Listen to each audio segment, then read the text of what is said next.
Hi, welcome to Live Your Bliss Masterclass. I'm Kate Dorsey, and I'm so excited that you're here today. I have Sarah Jane Farrell joining us today. Hey, Sarah, how you doing? Good, and you? So good to be here. I love talking about bliss and the other side of it. So awesome. Great to be here. Thank you. I'm thrilled you're here. Can you tell us a little bit about how you got started? Oh, yeah. I mean, where do we start, hey?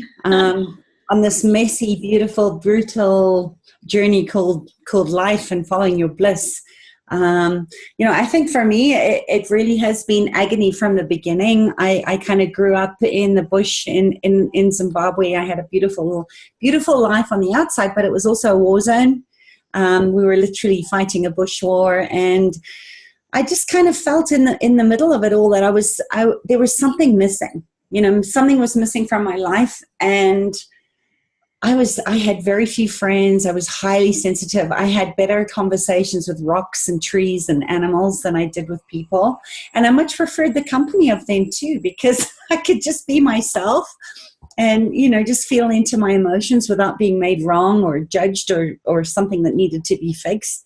So I think it's just been a work in progress. I kind of feel like I don't know if I'm there yet, my soul's guiding me, but some days I just feel like, you know what, maybe I just need to step into letting everything go and just move through it, however it's supposed to be, and living my bliss.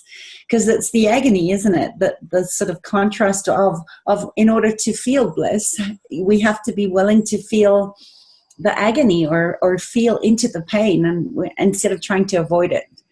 So, in a nutshell, that's kind of where I am, in the mess of it, and appreciating that every step of it is painful and beautiful and brutal and confusing, and I'm finding my way through it just like everybody else. Yeah, so I mean, what you're sharing is so completely true. We really do have to be willing to look at the pain, to look at the suffering, to face our fears, to really be able to create a life that we truly love, that we feel happy in. So if we talk a little bit about the pain and the fear and how we can start to face that, or how you've started to face that in your life. Yeah, in my work, I work a lot with people that have had some trauma or trauma. You say trauma, we say trauma. In South Africa, it's like tomatoes and tomatoes. But yeah, it's like, what if we could turn trauma into Dharma? And what is Dharma? What if Dharma is actually saying, you know what? I honor the place where it's not about deserving, it's about what I believe. And that I don't have to do the woo and try and meditate myself into abundance or feeling better about a situation, and let my soul guide me to that part of just experiencing life, because I chose to have a body.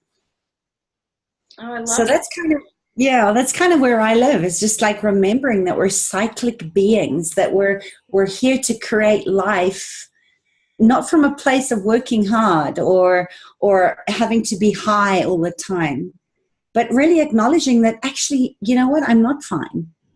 I'm not okay today.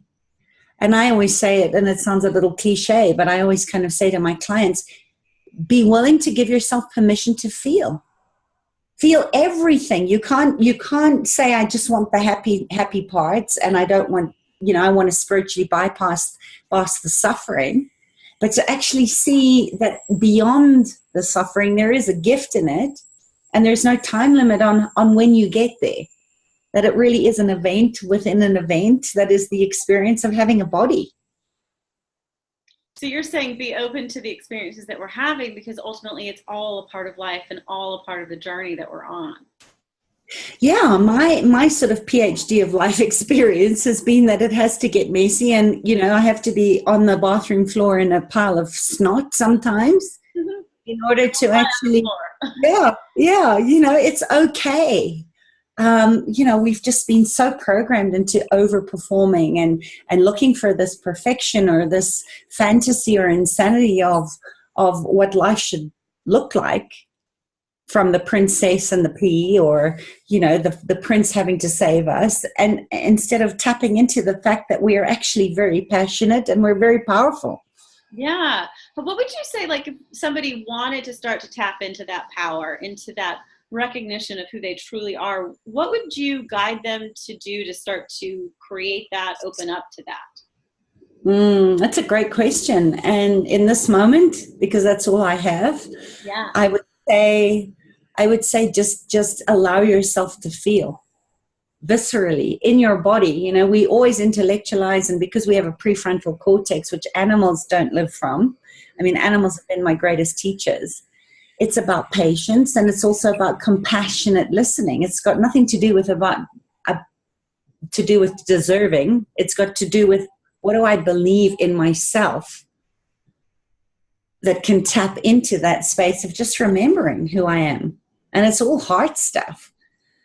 Because don't you find that too on your journey, Kate, that we do protect, and we do close, and we do judge, and we do start to go into the story of why we can't do something, rather than saying, well, what can I do, from the space of actually looking and having a conversation with fear, or having a conversation of what's underneath that's pulling me back from this place of receiving everything. Yeah. Oh, yes. Like, we are always up here, and we so rarely drop here, or when we do, we're surprised. And often Exactly. we're like dead set on avoiding the pain, but you have to remember that you have to go through the pain to experience the next chapter, the next level, the next thing. Exactly. And I think that's what the soul, living from a soul level is that regardless of what we think things need to look like, they're never going to show up how we think. No. And they're never going to look like we want them to look like. But we have to be willing to sit in that discomfort every single day to turn ourselves on to looking at, what does bliss mean to me? Beyond meaning making, because we always want to put things in little boxes, and we always want to look at, we can't always see the reason for pain. Yeah. And we have to leave that space to grow into. It's always like that expansion in Chinese medicine. It's always like, where am I contracting in because I need to rest, rather than saying I'm depressed? Or where do I need to actually allow myself to just lean in a little bit deeper to the intensity, rather than confining it to be painful. Right. So I want to live an intense life. I don't want to be in pain. But suffering, I know all the gurus and everyone say suffering is optional, but sometimes we need to actually allow ourselves, give ourselves permission to say, you know what, I'm going to just sit in this space of suffering and allow it to transmute or move through into a different way of being, to really befriend pain, and also befriend other people's suffering, not from a comparison, but just to hold space. Just hold space. It's kind of like the breathing room. Mm-hmm. I know you get that, because Yeah. you work with somatic experiences. Our body is always the last part of us, as a body, a head, a countenance, and an endeavor. And as you so beautifully said, horses have shown me that we're soft-bodied mammals. We need connection in order to feel bliss, right? Yes. We need to see that mirrored back at us. But if we can't look at the contrast of the extreme part of that, is that, what is bliss without agony? Mm-hmm. We wouldn't have a measure if we didn't know the opposing force of that, and in that whole chaos theory of that you are what you love, not what loves you. Right. So ultimately we have to allow ourselves to feel.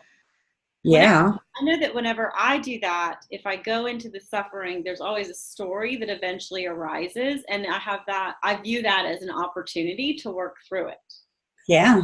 And isn't that just being awake? Yes. Yes. And it's just like, no, I just want to, throw the duvet over my head, and I want to be in the suffering.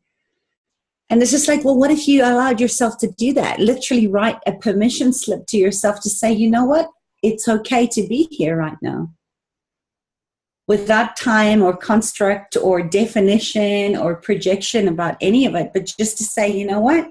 My soul knows what it knows.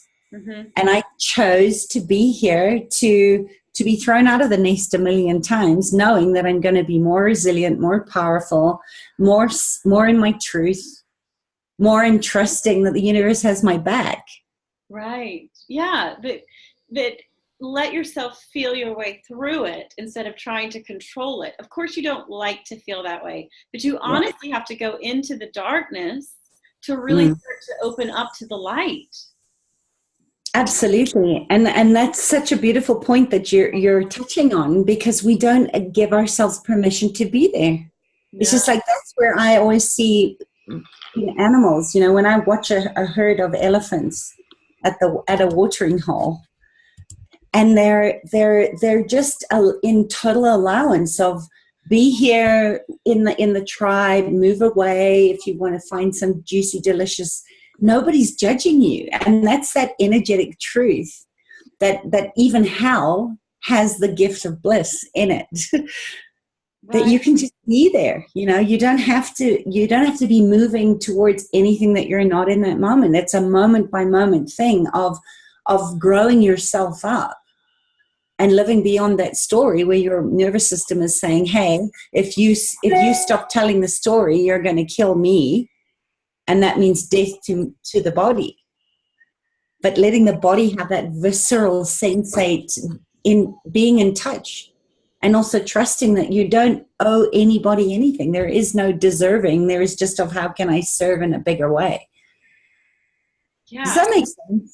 Yeah, no, it really does. And like, something that just came up for me was, animals are really fantastic teachers. One of the things that they really teach us is how to be in the present moment. Yeah. Yeah, absolutely.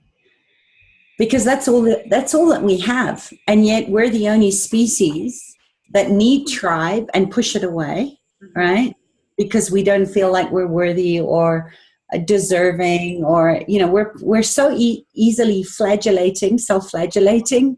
You know, it's just like, get the whip out and do it, instead of just looking at, you know, where am I not fiercely attached to my body, being able to really conceive who it is as in the I am, right? In who am I in being myself on a cellular level. You know, there's no bullshit there, or practice or teacher or program that's going to tell you how to treat your body. It's really about surrendering to that place of, I'm going to allow myself to follow my body's impulses, because in doing so, the resistance goes. And then I get to just actually be in that bliss state. I call that kind of the 0 point field. It's that God particle of just knowing that God is within. And that what I shine out with is going to be a reflection of what I'm calling into my own reality or experience of life. I love that. If you were to say, like, how could somebody start to really get into that area? Like, what would they need to do? Like, is there a trick, a mind hack, a way of telling yourself to really be present, so that they can to really step into that and follow? Like, basically what I'm asking is, how do you follow your body's impulses? Like, how do we stop overriding it cognitively and drop in? Spend some time with a herd of horses, because that's, you know, I mean, that's why I love working with horses, because they're such great teachers in keeping the heart open to what is, and the one ear is always on what is happening in my perspective of closeness, but the other ear is always tuned into that this is bigger than all of us. So, you know, I think for me, it's recognizing that the things that move me away from bliss, or away from trusting that I'm contributing to something greater than me, is being able to look at the contrast of predator and prey. And horses are flight animals, so they really show us when we're out of alignment with what our heart knows in that following of the body's impulses. So many times I speak to people and they're like, yeah, but I should know this by now. And they're beating themselves up because they think that because they've been through all of this and they've, you know, spoken about it and told the story about it, and from a mental or an emotional state, that they should be further along than they are. And most of the time it's because they're not allowing their body to have that visceral impulse. So how do you change it? Well, you've got to get out of the head, right? I always say the head is the rider, and the body, the soft body of the horse, is what's the heart opening space. And we need to drop down and out of that space of thinking to a non-thinking state of saying, I'm going to listen to the sensitivity of what my body is asking for in order for me to transmute whatever it is into something greater, not just for myself, but for the people that I care about and the causes that I care about. Yeah, I love that. Like, literally, it's stop being up here where we're so naturally inclined to be, and we're almost like floating heads, and start here. Exactly. Yeah. You know, it's that letting go of control, isn't it? Mm-hmm. To know that there's a season for everything. And you can't do that when you're trying to dominate and have power over the sensitivity of your body having a blissful or beautiful experience that may be quite brutal. So we've been programmed, haven't we? You know, to avoid pain, to move toward pleasure, and yet we are the ones that stop ourselves from actually experiencing the intensity. I know I've said that a couple of times, and you've said that too. It's like it's about moving through it, not bypassing anything, but allowing ourselves to be held in a space of safety that maybe we didn't have as children. Right. And where all of our beliefs and attitudes and programs were formed from about how the world works pre 7-year-old. So we got to keep it real. You know, I always say it's soul farts, and it's heartbreakingly beautiful when we actually can see our target. So looking to the seasons, that there's a season for everything, is a beautiful way to do that too. It's like you can't be on all the time. You can't be in bliss all the time. You can't be happy all the time. And yet we've misidentified what that looks like. We've misidentified that intensity doesn't have to be painful. Right. Because we're trying to compartmentalize that this is the way that something needs to be, rather than having that sort of full pendulation of highs and lows, which our nervous system knows so well. And I know that's a big part of your work too, of looking at incarnation is an inside job, but we need eyes on us to reflect back where we're out of alignment or out of congruency with our bliss. So ultimately, like, living your bliss is truly just being in flow with life and allowing yourself to experience what you're truly experiencing in the moment as it's unfolding, to let go of trying to control it. Yeah, amen. You know, amen to that. And yet it sounds so simple, and we all know that we're in this big messy experiment called life together. And yet we're not actually leaning into the tribe or leaning into the village, and we're not working with the medicine wheel either. Or, you know, like nature, horses for me has been a very deeply personal journey of self-healing, because it's about, like you said, being present, of being able to drop into an experience where you actually get to witness how you show up. You know, when you look in the mirror, you're not looking at yourself, you're looking for yourself. And you can't do that when you have all these filters and judgments that you've sort of used as protection to keep you away from really fully experiencing what bliss is for you. And I think that's another one, is to know that, you know, it's just like we do pendulate from catatonic states to that sort of high elational bliss of what people would diagnose as bipolar. And I was diagnosed as that, you know, rather than actually seeing it, that, you know, there's been some soul loss here. I've just been through a huge loss. You know, life isn't like it is anymore. My life that I had wasn't what it used to be. And the life that I'm moving into hasn't created or shown itself. And we get lost in that waiting room of thinking that we should have our shit together. Right. I actually love that journey part. I always think it's kind of like I know that people always think like the joy and the journey is really cheesy, but there's actually something really cool about that. So like, in terms of some things that I'm creating in my life, no, I'm not there, but I'm enjoying this. And there are moments where it's annoying and it's frustrating, things Yeah. aren't showing up the way I want them to, but those are all things that can be transformed and changed and shifted. Yeah. And I think you touched on such a beautiful point too, because we forget that we're alchemists. We're all medicine women.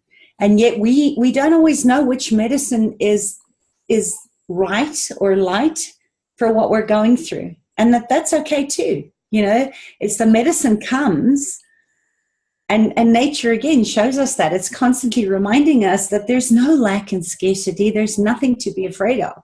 You know, you spray weed kill on a weed, it finds a way around. It molecularly restructures itself to find another way to live and to thrive. And we've made ourselves really, really small. You know, and I think that's another thing. It's just like, you know, oftentimes when I'm sort of in that space where I'm not in bliss, I often have to stop, push pause on the world and actually go, is this mine, or is this in the embodiment of creating something greater in the whole of the feminine wounding, or the collective of that? Mm-hmm. You know, and then start looking at, you know, well, you know, how do I fill myself up with joy rather than suffering? Well, you wouldn't know what joy is unless you'd suffered. And we have to learn that it's not so much about making sense of it all, but rather how, like you said earlier, how to be present with what is this in this moment that's here to grow me and expand me beyond the confines or the constructs of what my mind thinks things should look like.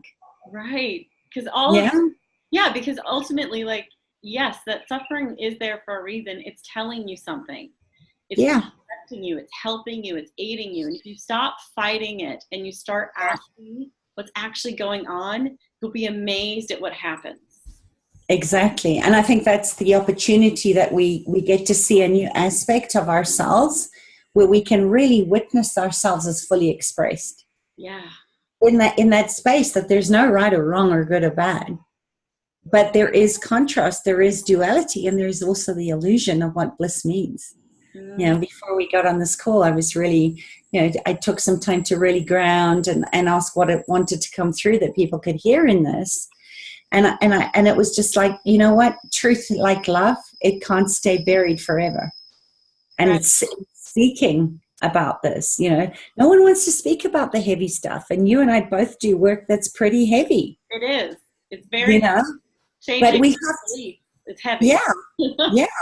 Yeah. And it's like, it's something to be avoided like the plague, rather than going, you know what, if I can see the density and the substrate of my physical being in the way that it makes itself show up as something dependable, you know, it's like oftentimes I've had people that have said to me, yeah, you know, I've had this knee replacement or this hip replacement, and I still feel that dull ache of something is wrong with my body.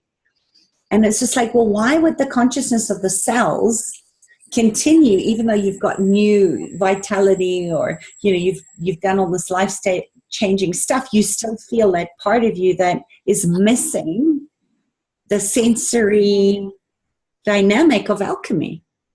And it's because we're afraid on some level, anyway, that's what I kind of came through in my own dog night of the soul, of if I change, people won't know me.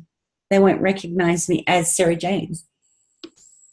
And so we hold on to grief, or we hold on to suffering, or we push away grief because we think that we're going to. And that's that primal part, right? Maslow's theory of how do you create safety? Well, you don't want to be abandoned or rejected.